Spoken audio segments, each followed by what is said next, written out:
देखते हैं। नेक्स्ट हमारा M4 पड़ता है। M4 होता क्या है एक्चुअल में, ये भी हमारा ब्रॉडेस्ट मेजर होता है, ब्रॉडेस्ट मनी है यहाँ पे बोल सकते हैं। इसमें हमारा M1 तो यहाँ पे इंक्लूड होगा ही होगा, plus total post office deposit होगा यहाँ पे, एक्सक्लूड नेशनल सेविंग सर्टिफिकेट। ये नेशनल सेविंग सर्टिफिकेट एक्चुअल में क्या होता है, ये नेशनल NCS होता है, नेशनल सेविंग सर्टिफिकेट। ये पोस्ट ऑफिस में हम डिपॉजिट करते हैं।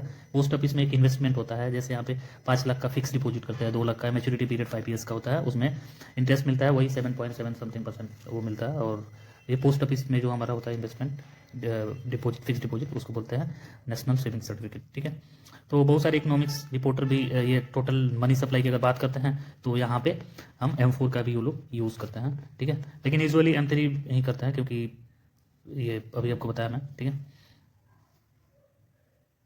बाकी हम फैक्टर अफेक्टिंग, कौन सा फैक्टर जो है वो उसको अफेक्ट करता है किस पे, तो मनी सप्लाई इन इंडिया।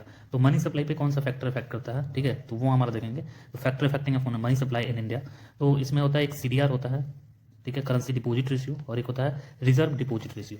तो एक्चुअल में करेंसी डिपॉजिट रेशियो और रिजर्व डिपॉजिट रेशियो होता क्या है, इसको देखने की कोशिश करें। ठीक है, अब यहाँ पे करेंसी डिपॉजिट रेशियो यहाँ पे देखेंगे, ये करेंसी डिपॉजिट रेशियो एक्चुअल में होता क्या है। ठीक है, अब यहाँ पे करेंसी डिपॉजिट रेशियो का मतलब होता है कि जो ratio of money held by the public in currency to hold in the bank deposit, यानी जो भी हमारा पब्लिक जो बैंक में पैसा होल्ड किया है यानी रखा है, उसको उन्होंने क्या किया, अपने पास रखा है। ठीक है, तो अपने पास रखा है, जो भी बिहेवियरल पैरामीटर पे डिपेंड करता है, जैसे सीजनल पैटर्न पे भी, ये क्या होता है, सीजनल पैटर्न पे भी डिपेंड करता है। मान लो कि फॉर एग्जांपल हम एग्जांपल के कोई फेस्टिवल सीजन आ गया, जैसे होली और दिवाली आ गया, तो दिवाली में हमारे क्या है, पैसे की जरूरत होती है, होली क्या है, पैसे की जरूरत होती है, तो उसमें क्या है, कैश चाहिए, यानी पैसा का जरूरत ज़्यादा है। ठीक है, तो उसमें क्या होता है, पीपल क्या होता है, डिपॉजिट्स को हम कैश बैलेंस में वो क्या करते हैं, कन्वर्ट कर देते हैं, डिपॉजिट्स को कैश बैलेंस में कन्वर्ट कर देते हैं for meeting extra expenditure during such period.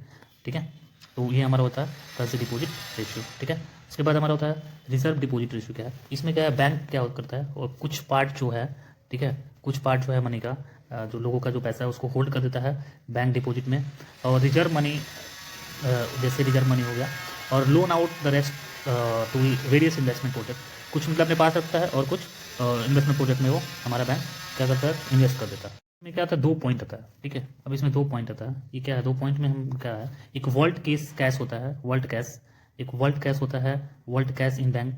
ठीक है, और डिपॉजिट्स ऑफ कमर्शियल बैंक, और एक होता है डिपॉजिट ऑफ कमर्शियल बैंक।